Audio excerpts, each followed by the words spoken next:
பிரியமான தேவனுடைய பிள்ளைகளே, மறுபடியுமாக கர்த்தருடைய நாமத்தினால் உங்களை வாழ்த்துகிறேன். கர்த்தருடைய வசனத்திற்கு வரவேற்கிறேன்.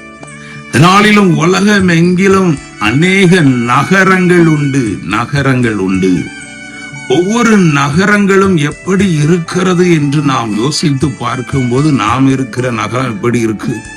கொலை, குற்றம், விபச்சாரம், வேசித்தனம், இன்னும் பார்க்க போனால் அநேக காரியங்கள், களவு, மற்ற காரியங்கள், உண்மை இல்லாம போகட்டும், ஏமாற்றுதல், இதெல்லாம் நகரத்துல மலிஞ்சு கிடந்த மாதிரி கிடக்குது. யாருமே கண்ட்ரோல் பண்ண முடியல, கவர்மெண்ட் எல்லாம் கண்ட்ரோல் பண்ண முடியல. என்னைக்காவது அந்த நகரத்தை பார்த்து நாம கண்ணீர் விட்டது உண்டா?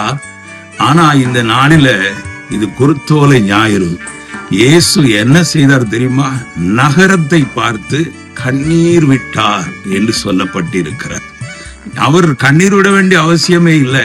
வசனம் சொல்லுகிறது பாருங்க, லூக்கா 19:38 கர்த்தருடைய நாமத்தினாலே வருகிற ராஜா ஸ்தோத்தரிக்கப்பட்டவர், பரலோகத்திலே சமாதானமும் உன்னதத்திலே மகிமையும் உண்டாவதாக என்று மிகுந்த சத்தத்தோட தேவனை புகழ்ந்தார்கள்.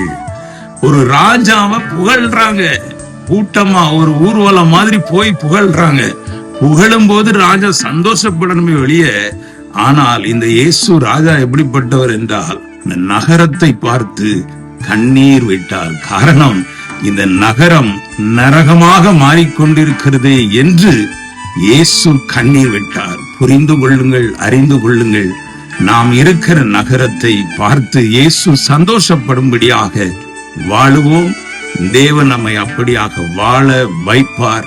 அப்படி வசனத்திற்கு கீழ்ப்படிவோம், பெரிய காரியங்களை நாம் காண்போம். ஹல்லேலூயா, ஆமென்.